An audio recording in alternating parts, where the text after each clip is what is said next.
እንዲሁ በጭንቀት ተዋለና ምሽት 12 ሰዓት ላይ አቶ አማኑኤል አሰፋ ሄደው ለማግባባት ሙከራ አደረጉ። በሬ ታረደ።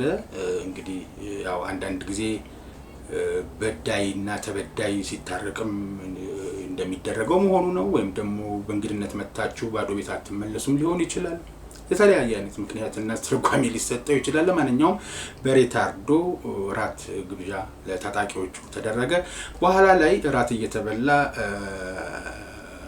አቶ አማኑኤል ከመሸ ለታጣቂዎቹ አመራሮች ቡድኑን እየመሩ ለመጡት የተናገሩት ቃል ነው አሁን ስጋት የሚፈጥረው። ምንድነው ያሉት? ወደፊት ከምንሰበስበው ክልሉ ከሚያገኘው ገንዘብ እና ከሚወጣው ወርቅ ለናንተ ክፍያ እንዲሆን እናደርጋለን የሚል ነገር ነው። እንግዲህ እንደ አክሲዮን በህገ ወጥ መንገድ ነው የሚወጣው። ትንሽ እንዴት ሆኖ ይዘለቃል የሚል ጥያቄ እኔ ያጫረብኝ መረጃ ነው። በአስቸኳይ ከ1 ቢሊዮን ብር በላይ ስለሚያስፈልግ እያንዳንዱ ክፍለ ከተማ 100 ሚሊዮን ብር ገቢ እንዲያደርግ ማዘዣ ደብዳቤ ለሁሉም ክፍለ ከተሞች ተጽፏል። አንዳንድ ክፍለ ከተሞች ደግሞ ባለኝ ደብዳቤ ወደረሰኝ 2 ክፍለ ከተሞች 200 ሚሊዮን ብር እንዲልኩ ነው የታዘዙት። ከከተማ አስተዳደሩ የፋይናንስ ቢሮ ሰናይት ብርሃነ ነጋ ተፈርሞ በህዳር 22 2018 በተጻፈ ደብዳቤ ሁሉም ክፍለ ከተሞች ከብር 100 ሚሊዮን እስከ 200 ሚሊዮን ብር እንዲልኩ ተወስኗል። ገንዘቡ ለምን አገልግሎት እንደሚውል አሁን ባለው ሁኔታ መገመት አይቸግር ይሆናል። ግን በደብዳቤው ላይ በግልጽ የተቀመጠው ምንድነው? የገንዘብ እጥረት ስላጋጠመ ተብሎ ተጠቅሷል። ክፍለ ከተሞቹ በተገለጸላቸው የባንክ ሂሳብ ገቢ እንዲያደርጉ ነው የተባለው። እናም ከ2 ክፍለ ከተሞች ገቢ አድርጉ የተባለውን ገንዘብ ሁሉ ክፍለ ከተሞች ሲደመር በአጠቃላይ ከ1 ቢሊዮን ብር በላይ እንደሚሆን ከደብዳቤዎቹ ድምር መረዳት ይቻላል። ይሄ ልጅ ባይመለስ ኖሮ ሁኔታዎች በጣም አደገኛ ነበሩ። እውነትም እንደ ትውልድም እንደ ሀገርም አሳሳቢ ነው። እንደ ቃላቶቹም ትርጓሜ እንግዲህ እዛ ውስጥ አሁን አንግባ። ለማንኛውም ዞሮ አለማወቅና መደደብ ነው የሁለቱም ምንጩም ትርጓሜ። አለማወቅ ደግሞ ራስንም ይጎዳል፣ ሀገርንም ይጎዳል፣ ቤተሰብንም ይጎዳል። ስለዚህ ይህን ቋንቋ ሰዎች አኩርፈው እንዴት አለማወቅ ይበረታታል ብለው ባሉ ጊዜ እሺ እኔ እኮ እንደዚህ አይደለም የመሰለኝ፣ እንደዚህ ብላችሁ ከተቀየማችሁኝ የደጋፊዎችን ብቻ ይዤ ወንዝ እንዴት እሻገራለሁ? እናንተ ጋራም አብሬ ሆኜ ነው መጓዝ የምችለው ብሎ መስበር የቻለ ልቡን ከሰበረ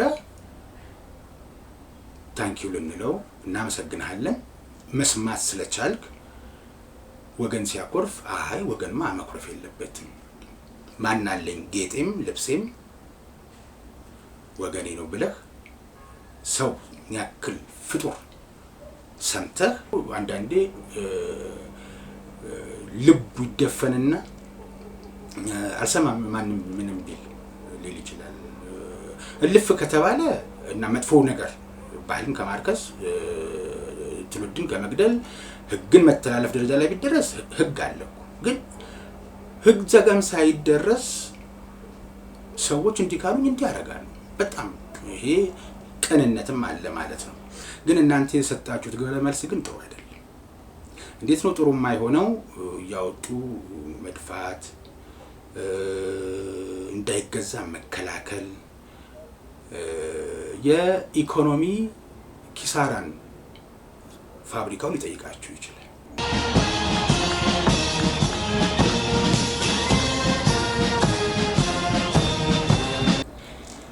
ጤና ይስጥልን ተመልካቾቻችን፣ ይህ በሳምንት አንድ ቀን ቅዳሜ በዚህ ሰዓት የሚቀርብላችሁ የሞርስ ሀሳብ የተሰኘው መሰናዷችን ነው።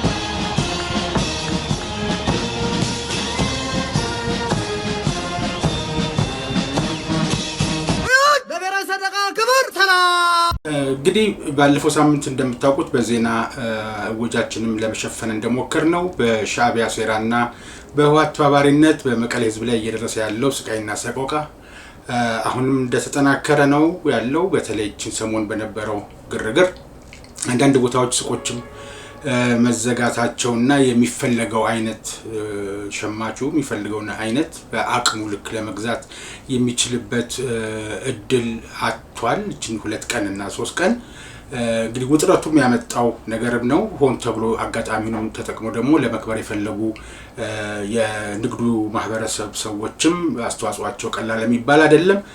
ይሄ ሁሉ ነገር የመጣው እንግዲህ በዜናዎቻችንም እንደተከታተላችሁት ባለፈው የአክሱም ማርያም ጽዮን በዓል በተከበረበት ወቅት ጎን ለጎን የተደረገ የቀድሞ የህወሓት ቡድን አመራርና የሻዕቢያ የደህንነት ሰዎች ስብሰባ አድርገው ነበር አክሱም አትራኖስ ሆቴል። ያን ተከትሎ የሻዕቢያ የደህንነት ሰዎች የጊዜያዊ አስተዳደሩ ፕሬዝዳንትን ከስብሰባው በሐሳብ መስጠትና መለዋወጥ እንዲሁም ከዛም በኋላ በግልም የማስፈራራት ነገር አድርሰውባቸው ነበር። እሳቸውም አንዳንዶቹ ምንድነው የሚሉት የዘሩትን እያጨዱ ነው የሚሉት አለ። ከዚህ ቀደም አቶ ጌታቸው ረዳን ለስልጣን ለማውረድና እሳቸው ወደ ስልጣን ለመምጣት ያው በነ ዶክተር ደብረጽዮንና በነ ሞንጆሪኖ ደብረጽዮንና ሞንጆሪኖ ደግሞ ከሻዕቢያ ጋር ባላቸው ጥምረት ተነሳ ቀደም ሲል ያው የሚያደርጉትን እቅድ አቅደው ስለነበረ በወቅቱ ጌታቸው አያሰራንም ስለዚህ ሌላ ሰው አምጡ የሚባል ነገር ነበርና ጀነራሉን ወደፊት ለማምጣት ሲባል ያልተሰራ ስራ ያልተደረገ ተንኮል አልነበረም። ያም ሆነ ያኛው ዘራው ያኛው አጨደው እየተባለ ግን የትግራይ ህዝብ ሰላም የሚያጣበት ምንም ምክንያት የለም። በቃ ሊባል ይገባዋል። በተለይ አሁን እየተፈለገ ያለው ወደ ጦርነት እንዲገባ የሚደረገው ነገር በፍጹም በትግራይ ወጣት ዘንድ ተቀባይነት ሊኖረው አይገባም። የትግራይ እናት ማልቀስ ይበቃታል። ስለዚህ አሁን በተገኘው አንጻራዊ ሰላም እንኳን ለስልጣን ሲባል ለዛውም ለጥቂት ሰዎች ስልጣን ሲባል የትግራይ ህዝብ መልሶ መከራ ውስጥ መግባት የለበትም እና ጀነራሉ አሁን እሳቸውን ደግሞ ለማውረድ የተደረገ በጣም ብዙ የሆነ የተንኮል አይነቶች የተረባረቡ ነው። በዛ ላይ ደግሞ ለዲዲአር ወይም ደግሞ ለተሐድሶ አገልግሎት ሊውል የሚችል በጀትን ለግል ጥቅማቸው አውለውት አሁን የሚከፈልም ገንዘብም የለም በሚል አርሚውስ ገንዘብ ስላላገኘ ክፍያ ስላልተፈጸመለት ሌሎችም ጥቅማ ጥቅሞች ቃል ተገብተውለት የነበሩት መሬት እና ደሞዝን የተመለከተ ስላላገኘ ባለፈው ተቃውሞን አሰምቶ ነበር። በባዶ እጁ ነበር የዛን ጊዜ። አሁን ግን መሳሪያውን ይዞ ነው የመጣው። ይህም ደግሞ እንዲሆን የተደረገው ወይዘሮ ፈትለወርቅ ወይም ሞንጆሪኖ አማካኝነት የታደሰን አስተዳደር ለመረበሽና ህዝቡን ጫና ውስጥ ከማስገባት ከተቻለ እኛ ሰላማችን እናገኝ ታደሰ ዞር በል ሲገለል በለላቸው የሚባል ነገር ይመጣል ከህዝቡ ዘንድ የሚል ስሌት ተሰልቶ ነበረ። ግን የተጠበቀው ነገር አይደለም እየሆነ ያለው። ምክንያቱም ከጀርባ ሁሉ ነገር እያቀነባበረ እየመራ ያለው ሻዕቢያ ስለሆነ በሻዕቢያ ህሊናና በሻዕቢያ ያሳሰብ ልኬት ነው እየተካሄደ ያለው እና የተጠበቀውን ወይዘሮ ሞንጆሪኖ ወይዘሮ ፈትለወርቅ እና ዶክተር ደብረጽዮን እንዳሰቡት አይደለም እየሄደ ያለው። ያም ሆነ ግን ትንሽ ረብሻ የሚመስል ነገር ተከስቶ ነበረ። የዛኑ ያክልም ደግሞ የእናንተ አካሄድ አልተመቸኝም ብሎ ወደ ነፃ መሬት ወደ ትግራይ ሰላም ኃይል ብሎ ራሱን እየጠራ ወዳለው ቡድን የነሱን አካሄድ ወደ ተቃወመው ማለት ነው የሚገባው ታጣቂ ብዛትም የዛኑ ያክልም እየጨመረ ነው። ለማንኛውም ጥቅሜን እስካስከብር ድረስ በሚል የሚጠብቀውና አሁን የነ ወይዘሮ ፈትለወርቅ ደጋፊ ወይም ታዛዥ እንደሆነ የሚነገርለት አርሚ ውስጥ ያሉ አባላት ናቸው። እንግዲህ ህዳር 24 ከኮሃ እንዲንቀሳቀሱ ተደርገው ኮሃ ከሰፈረበት ቦታ ነው ወደ ኮሃ የመጡት። እዛው ኮሃ እንዲያድሩ ተደረገ።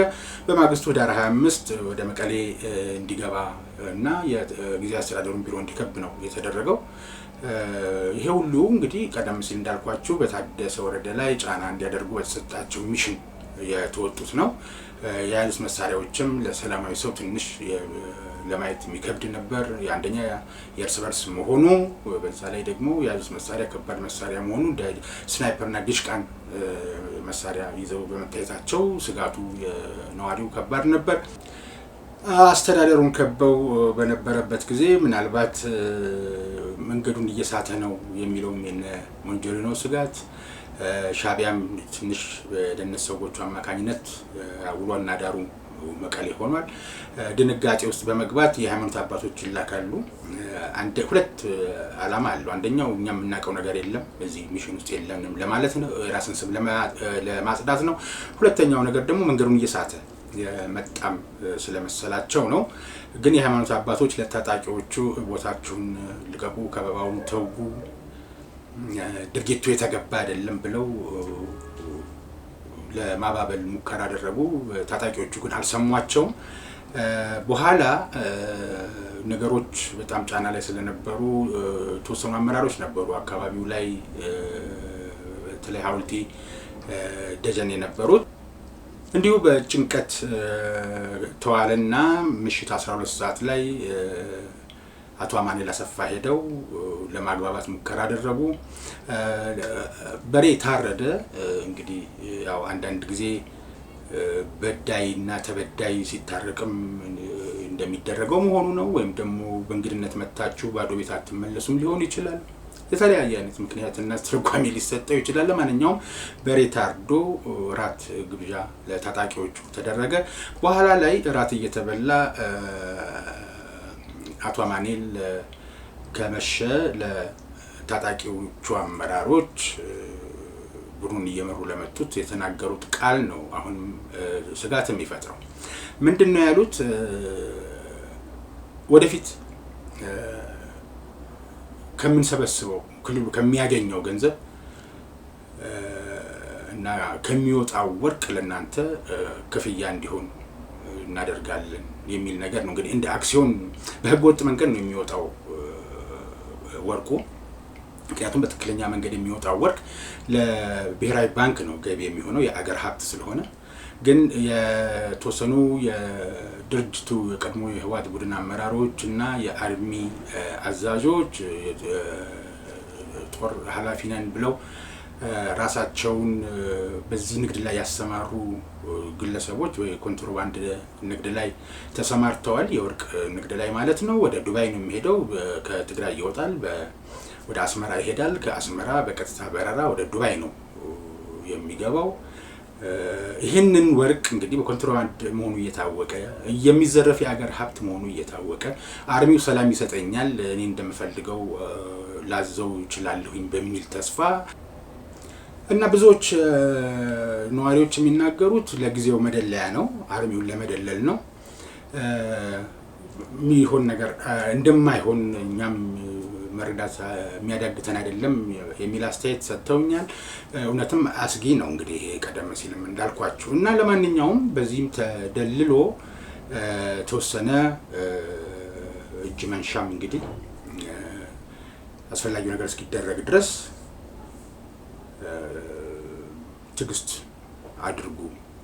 ግን ያም ሆነ ይህ በምንፈልጋችሁ ሰዓት በሚሰጣችሁ ሰዓት እና ግዳጅ ትወጣላችሁ አይነት ነገር ተብለው ራት በልተው በከተማው አሞራው አውቶቡስ ነው እንግዲህ የከተማ አውቶቡስ ወደ መጡበት እንዲመለሱ የተደረገው። የመስተዳድሩ ቢሮ ከተከበበ በኋላ የህወሓት አመራሮች በሐውልቲ ስብሰባ ላይ ነበሩ። እንዴት እናድርግ የሚል ቅድም ያልኳችሁን ነገር ማንስተውታል ነው ያሉት የሞርስ ምንጮች። መስመር እየሳተ ነው ይሄ ነገር የሚል እና አንዳንድ አመራሮችም የዛን ጊዜ እና እስከ ማግስቱ ድረስ ያሉበትና ያደሩበትን ቤት እስከ መደበቅ እንዳይታወቅ ማድረግ የመሸሸገና አይነት ደረጃ ደርሰው ነበር። እንግዲህ የቀድሞ ህወሓትና ሻቢያ አላማቸው በዝርዝር ነጥብ በነጥብ ቢደረግ የዚህ ሁሉ ጥረት የፌደራል መንግስትን እረፍት ማሳጣት ነው። ከውጭ ጠላት ጋር በመሆን በመንግስት ላይ ጫና በመፍጠር የህወሓት በምርጫ ቦርድ የተሰረዘውን ፓርቲ እንደ ፓርቲ እንደማይቆጠር ደረጃ ላይ የደረሰበትን የራሱን የስህተት በፌደራል መንግስት ስህተት ሆኖ እንግዲህ ፌደራል መንግስት የማርያም መንገድ የሚባለውን አይነት ሁሉ ሰጥቶታል በማሻሻያ በምክር ቤት ደረጃም እና ያን ሁሉ አልተጠቀመበት። ስለዚህ ይህንን ወደ ድርድር የሚያመጣ መስሎት ነው እንግዲህ ምክንያቱም ህወሓት እዛ አካባቢ ጋር ከሌለ የሻዕቢያ ጋር ያለው ግንኙነት ከዛ ደግሞ በስተጀርባ የግብጽ ገንዘብና የመረበሽ በጀት አለ። የሁሉ ነገር መቀጠል የሚችለው አሁንም ፌደራል መንግስቱን ረፍት በማሳጣት ነው። በተመሳሳይ የመሆኒ ከተማ ነዋሪዎች ዛሬ ጠዋት አደባባይ በመውጣት ህወሓትን የሚያወግዝ ሰላማዊ ሰልፍ አካሂደዋል። በዚህ ሰልፍ ላይ በኢንቨስትመንት ስም በመሬታቸው ላይ የሚፈጸመውን ወረራ በሰፊው መቃወማቸው ነው የተገለጸው። አርሶ አደሩን በማፈናቀል ምንድነው ሲባሉ የኢንቨስትመንት ነው ይላሉ። መጨረሻው ግን ያው ለማን እንደሚሆን የታወቀ ነገር ነው። ስለዚህ ያንን በተመለከተ የተቃውሞ ሰልፍ ነበር ነው መረጃው የመጣው።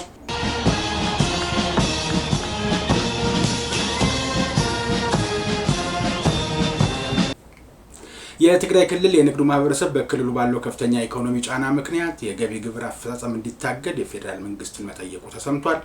የትግራይ ክልል የንግዱ ማህበረሰብ የገቢ ግብር ማሻሻያ አዋጅ 1395/2017 በክልሉ ያለውን ወቅታዊ የኢኮኖሚ ሁኔታ የሚያንጸባርቅ ነው በማለት ነው ወዲያውኑ እንዲታገድ ጠይቋል። የትግራይ ንግድና ኢንዱስትሪ ምክር ቤት፣ የትግራይ ዘርፍ ማህበራት ምክር ቤት ሐሙስ ዕለት ነው ይህንን በተመለከተ በመቀሌ ለጋዜጠኞች መግለጫ የሰጡት። ከዚህ ቀደምም ማሻሻያው የንግድ ድርጅቶች በጦርነቱ ወቅት ያጋጠማቸውን ከፍተኛ ኪሳራ፣ የብድር ወለድ መጠን በእጅጉ መጨመርና ከፌደራል በኩል እነዚህን ችግሮች ለመፍታት የሚረዱ ተጨባጭ እርምጃዎች አለመኖራቸው ከግምት ውስጥ ሳይገባ ነው የጸደቀውና ወደ ተግባር የተገባው አሁንም ይታገድ የሚል ሀሳብ ያለው ነው ለጋዜጠኞች ያነሱት።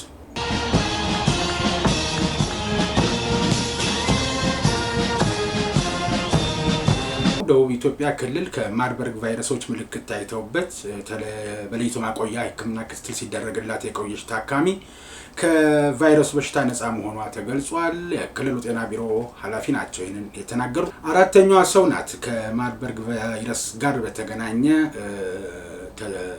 በሽታው አለባት ተብሎ ማቆያ የነበረችው አሁን ግን ነፃ ሆና ወደ ቤተሰቦቿ መቀላቀሏን ለማወቅ ተችሏል። ከዚሁ ጋር በተያያዘ በማርበርግ ቫይረስ በሽታ ተጥሎ የነበረው የህዝብ ማመላለሻ ተሽከርካሪዎች እንቅስቃሴ ክልከላ ተነስቷል። ባለፈው የዜና ወጃችን ነግረናችሁ ነበር። በአሪዞን ጂንካ አካባቢ የህዝብ ማመላለሻ ትራንስፖርቶች ከበሽታው መዛመት ጋር በተገናኘ አሳሳቢ ሆኖ ተገኘና ለጊዜው እስኪ ትራንስፖርቱን የህዝብ ትራንስፖርቱን እናቆመው ተብሎ ነበር። እሱ ተነስቷል። አሁን ለክልከላው መነሳት ምክንያት የሆነው አሁናዊው የማርበርግ ቫይረስ ስርጭት መቀነስና በትራንስፖርት መቋረጥ ምክንያት የማህበረሰቡ የዕለት ዕለት እንቅስቃሴ ላይ ጫና ማደሩ ተገምግሞ ነው ተብሏል።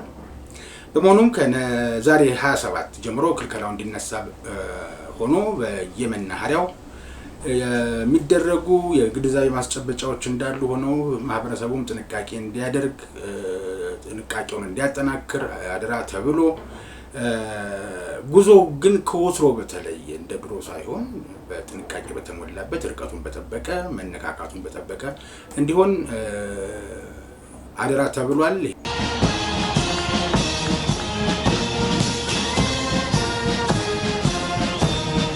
ተከታዩ መረጃ ከኢታንግ ተነስቶ በጋምቤላ ከተማ አድርጎ የአድማ ብተና ፖሊሶች ራሽንን ይዞ በኤሊያ መስመር ወደ ሌር የአድማ ብተና ካምፕ በመጓዝ ላይ የነበረ የሰሌዳ ቁጥሩ ኮድ ፖሊስ 0008 ጋምቤላ ፓትሮል መኪና ህዳር 26 ቀን 2018 ከቀኑ 11 ሰዓት ትላንትና መሆኑ ነው በፒኖ እና በኡዋሎ ቀበሌ መካከል በሚገኘው መታጠፊያ ላይ ሲደርስ ለጊዜው ማንነታቸው ባልታወቁ ሁለት ግለሰቦች ተኩስ የተከፈተበት መሆኑን የክልሉ ፖሊስ ኮሚሽነር አቶ ኦጉላ ኡጁሉ አስታውቀዋል። በወቅቱ በተደረገው የተኩስ ልውውጥ ምንም አይነት ጉዳት ያልደረሰ ሲሆን ይህንን ጥቃት የፈጸሙ ግለሰቦችን ለመያዝ ፖሊስ በጥብቅ ክትትል ላይ የሚገኝ መሆኑን ገልጸዋል። ነገር ግን አሉ ኮሚሽነሩ በአንዳንድ የማህበራዊ ሚዲያዎች ላይ የሚተላለፉ መረጃዎች ከእውነት የራቁ መሆናቸውን ህብረተሰቡ አውቆ ከፖሊስ ጎን በመቆም የተለመደው ትብብርን እንዲያደርግ ጥሪ አቅርበዋል።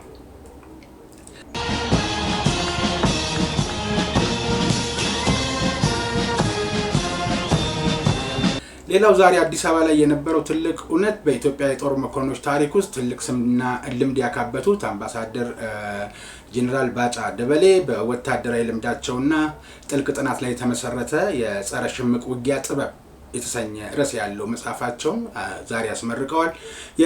በምረቃው ስነ ስርዓት ላይ የጦር ኃይሎች ጠቅላይ ኤታማዦር ሹም ፊልድ ማርሻል ብርሃኑ ጁላ፣ የጦር ኃይሎች ምክትል ጠቅላይ ኤታማዦር ሹም ጀነራል አበባው ታደሰ፣ የብሔራዊ መረጃና ደህንነት አገልግሎት ዋና ዳይሬክተር አምባሳደር ሬድዋን ሁሴን፣ የፌዴራልና የክልል የጸጥታ አመራሮች፣ ጀነራል መኮንኖች፣ የመከላከያ ክብር አባላትና ጥሪ የተደረገላቸው እንግዶች በተገኙበት ነው በመከላከያ መኮንኖች ክበብ በደማቅ ስነ ስርዓት የመጽሐፉ የተመረቀው።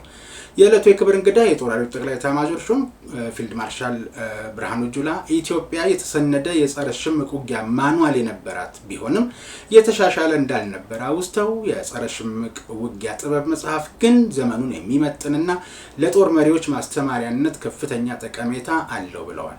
ጀነራል ባጫ ደበሌ ይህን ጠቃሚ መጽሐፍ በማበርከታቸው ፊልድ ማርሻል ብርሃኑ ምስጋና አቅርበውላቸዋል። ብዙ የኛ ሀገር የጦር መሪዎች የሚጽፉት መጽሐፍ ታሪክ ላይ ያተኩራል። የጸረ ሽምቅ ውጊያ ጥበብ መጽሐፍ ግን ሳይንሳዊ ነው ያሉት ፊልድ ማርሻል ይህንን በተግባር ያረጋገጡት ደግሞ ጀነራል ባጫ ናቸው ብለዋል። በ187 ገጾች የተቀነበበው በ5 ምዕራፎች የተከፋፈለው የጸረ ሽምቅ ውጊያ ጥበብ መጽሐፍ ስለ ሽምቅ ውጊያ ዳራና ልምድ፣ የጸረ ሽምቅ ውጊያ ዓለም አቀፍ ተሞክሮች፣ የሸማቂና የአሸባሪ ቡድኖች ባህሪ፣ የጸረ ሽምቅ ውጊያና የጸረ ሽምቅ ግብረ ኃይል ዝግጅት ምንነትን የሚገልጽ ነው። መረጃውን ያደረሰኝ አብዮት ዋሚ ነው።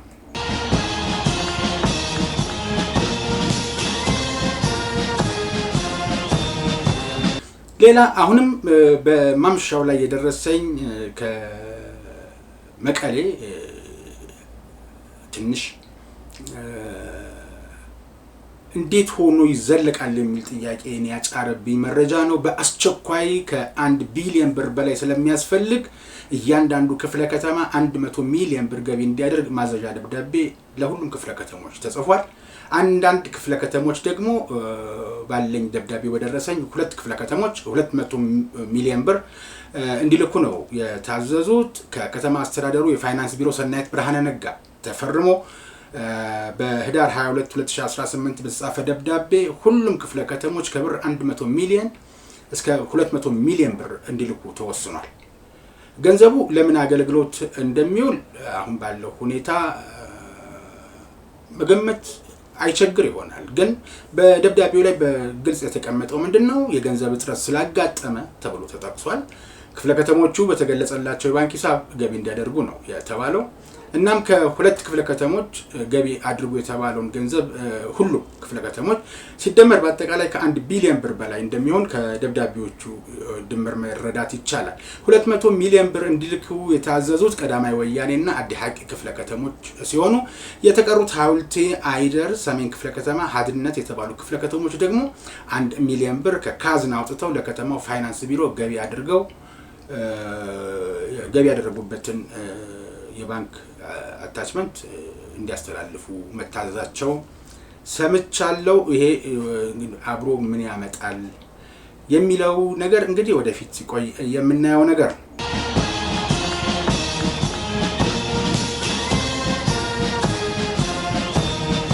ተመልሰናል ቤተሰቦቻችን። የዚህን ሰሞን እንግዲህ የተለያዩ ማህበራዊ ድረገጾችም ሚኒስትሪን ከምንላቸው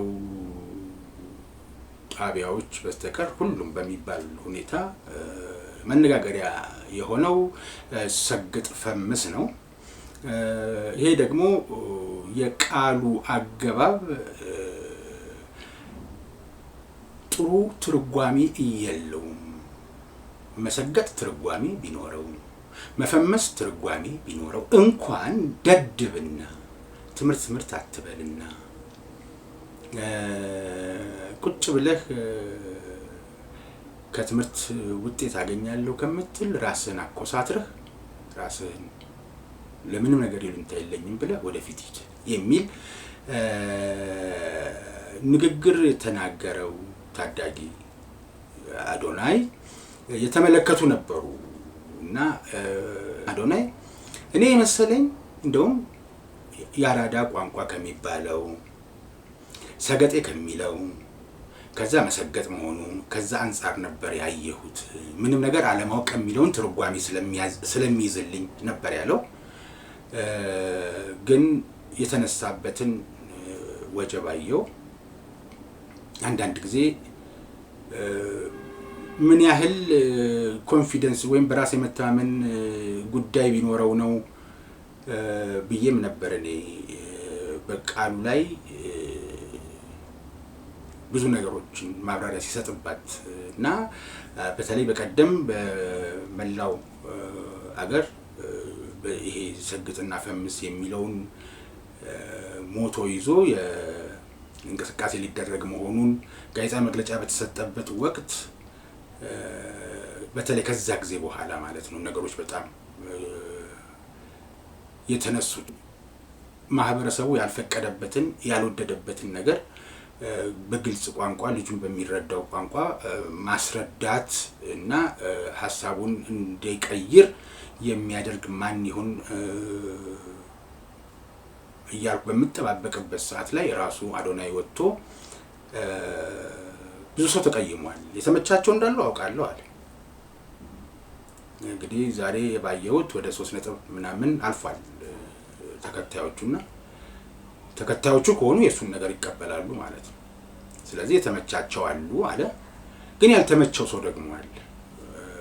ስለዚህ እኔ እስራኤል ልስራበት ካላማዬ አታስቱኝ ይሄንን ቃል አልጠቀምም እና ባካችሁ መጠቀምም እናቁም ቢል ሌሎቹም ጓደኞቹም እንዲሁም ለተከታዮቹም መልእክት አስተላልፏል። እኔ ይሄንን ሐሳብ ዛሬ በቃሉ ፍቺ በቃሉ ላይ ማብራሪያ በጉዳዩ ላይ ለምን እንደዚህ ሆነ ለማለት አይደለም ይሄን ሐሳብ ያመጣሁት። በአጠቃላይ ልጁ ያረመበትና የተመለሰበትን ነገር ግን ማድነቅ ስለፈለኩ ነው። ራሳችን ስንነሳ ከምናጠፋው ጥፋት አውቀን በድፍረት ሳናውቅ በስህተት የምናጠፋቸው ጥፋቶች አሉ። ከዛ ቀጥሎ ደግሞ በዙሪያችን ያሉ ሰዎች የሚያጨበጭቡልን ጭብጨባ አለ። ልክ ነህ በዛው ቀጥል፣ ለምን ይሄ እንደዚህ ተባለ ምናምን አይሉም። ሌሎች እንኳን የሚያወሩትን ኮሜንቶች በመስማት እንደዚህ እኮ ተባለ አይባልም አንዳንድ ጓደኛ። ስለዚህ የዘገዩ ጓደኞችም ቢሆኑ ነገሩት ወይም እሱ ደረሰበት ብዙ ሰው እንደተቀየመ ይሄ ነገር እንደማያዋጣ ውስጡ ካለው ለኛ ካልነገረን ግልጽ ካላደረገው አለኝ ካለው አላማም አንፃር መንገድ ላይ ሊያሰናክለኝ ይችላል ብሎ አመነ። ያም ሆነ እኔም ማሰምረው በደም ሃይላይት አድርጌበት ማሰምረው ይሄ ሰዎች አልወደዱትም። ስለዚህ ይሄን ቃል አልጠቀምም የሚለውን ነገር ስለተቀበለ ልጁ ሰው የሚለውን ይሰማል ማለት ነው። ሰው የሚለውን ከሰማ ደግሞ ቢያንስ ተከታዮቹን አስተባብሮ አሁን ከገባንበት ችግር ወጣቱ እየተበላሸበት ካለው አዘቅት ሊያወጣው ደግሞ የሚችለው በእድሜ ቋንቋ እየተነጋገር እሱ ሊሆን ይገባል ማለት ነው። ስለዚህ አንዳንድ ጊዜ የማይመለሱ ሰዎች የሆኑና እንቸገራለን። ምን ያመጣ አሁን በሱ እድሜ አንዳንዴ ልቡ ይደፈንና አልሰማም ማንም ምንም ሊል ይችላል። እልፍ ከተባለ እና መጥፎ ነገር ባህልን ከማርከስ ትውልድን ከመግደል ህግን መተላለፍ ደረጃ ላይ ቢደረስ ህግ አለው። ግን ህግ ዘጋም ሳይደረስ ሰዎች እንዲካሉኝ እንዲህ ያደርጋሉ። በጣም ይሄ ቅንነትም አለ ማለት ነው። እሺ ተቀብያለሁ ማለት ነው። ሌላ ይሄንን ነገር ለማጠናከር አንድ በሲራጃ የሚባል ይመስለኛል እንግዲህ ስሙን የቲክቶክ ጓደኞቹ እና የምትከታተሉ ሰዎች ናቸው የምታውቁት። ግን ከሽልማቱ ጋር አልተካተትኩኝም ብሎ የከፋው ልጅ ነበረና ላንተ ይሄን ያክል ብር ሰጣለሁ አይዞህ ብሎት ነበረ አዶናይ። ያንን ብር ሰጠውና ልጁን መከረው። ልጁን ምን ብሎ ነው የመከረው? ቀድናሁን ተንኮል አይኖርብህ፣ 10,000 ፎሎወር ቢኖርህ 1 ሚሊዮን 3 ሚሊዮን ካለው ጋር እኩል ነህ። ልብህ አትታበይ። እንግዲህ ይሄንን መምከር ከቻለ እሱ ያደርገው ማለት ነው። እሱ ካላደረገው ይሄንን ነገር እዛ ልጅ ላይ ማጋባት በራሱ ካልተታበይን መልካም እንሆናለን። መልካም ከሆነን ደግሞ ለወገናችን አጠገባችን እንዳለው በርቀት እንዳለው ለወንድማችን ለታችን መልካም እንሆናለን ማለት ነው። ስለዚህ ልጁን ለማለት ፈልጌ ያልተረዳቸው ብዙ ነገሮች ሊኖሩ ይችላሉ። ማስረዳት የምትችሉ ጽንፈኛ ሳትሆኑ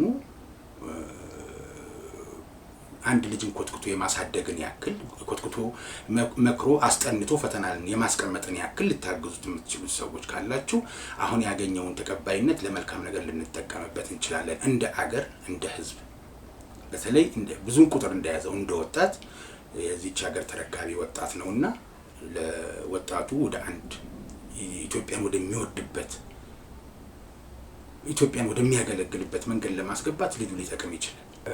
ይሄ ልጅ ባይመለስ ኖሮ ሁኔታዎች በጣም አደገኛ ነበሩ። እውነትም እንደ ትውልድም እንደ ሀገርም አሳሳቢ ነው። እንደ ቃላቶቹም ትርጓሜ እንግዲህ እዛ ውስጥ አሁን አንግባ። ለማንኛውም ዞሮ ዞሮ አለማወቅና መደደብ ነው የሁለቱም ምንጩም ትርጓሜው። አለማወቅ ደግሞ ራስንም ይጎዳል፣ ሀገርንም ይጎዳል፣ ቤተሰብንም ይጎዳል። ስለዚህ ይህን ቋንቋ ሰዎች አኩርፈው እንዴት አለማወቅ ይበረታታል ብለው ባሉ ጊዜ እሺ እኔ እኮ እንደዚህ አይደለም የመሰለኝ እንደዚህ ብላችሁ ከተቀየማችሁኝ የደጋፊዎችን ብቻ ይዤ ወንዝ እንዴት እሻገራለሁ? እናንተ ጋራም አብሬ ሆኜ ነው መጓዝ የምችለው ብሎ መስበር የቻለ ልቡን ከሰበረ ታንኪዩ ልንለው እናመሰግናለን። መስማት ስለቻልክ ወገን ሲያኮርፍ አይ ወገንማ ማኮርፍ የለበትም ማናለኝ ጌጤም ልብሴም ወገኔ ነው ብለህ ሰው ያክል ፍጡር ሰምተህ የሰውን ሀሳብ ማክበርህ ልትደነቅ ይገባል። አሁንም የእድሜ ኩዮችህ ተከታዮችህ ለመልካም ነገር ዘር እንዲሆኑ የማብቃት ኃላፊነት አንተ ላይ ሊወርቅ ይገባል። አሁን ይሄኛውን ካረምከው ሌላውን ነገር ላይ በዚህ መልኩ ብለው አባቶች የሚያውቁ ሰዎች ታላላቆች አንዳንዴም ከታናናሾችም ምክር ይገኛል። ከሁሉም ጋር ግን ሐሳቦችን ብታውጣጣ እና ያ የተውጣጣን የተሰጠህን ሐሳብ ለአገር ለወገን የሚጠቅም ነገር እስከሆነ ድረስ ያንን ወዳንተ እና ተከታዮች ብታሻግረው አገራችን ላይ ለውጥ ሊመጣ ይችላል የሚል ሐሳብ እንዲህ ስላደረከኝ የሚሄድበትን መንገድ ማሳየቱም ጠቃሚም ስለሚሆን ኃላፊነትም ስላለብን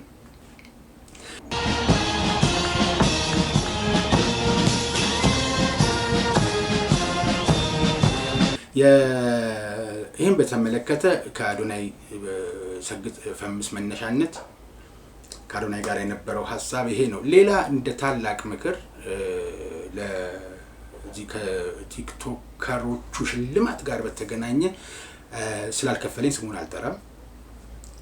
አንድ ፓስታ ነበር የምታስተዋውቁት የነበረው እናንተ ሌሎቻችሁ ነው የሚመለከተው ለወደፊቱ።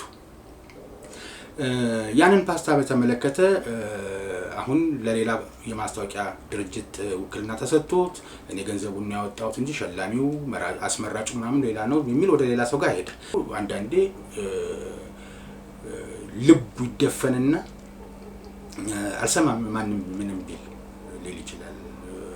እልፍ ከተባለ እና መጥፎ ነገር ባህልን ከማርከስ ትውልድን ከመግደል ህግን መተላለፍ ደረጃ ላይ ቢደረስ ህግ አለው።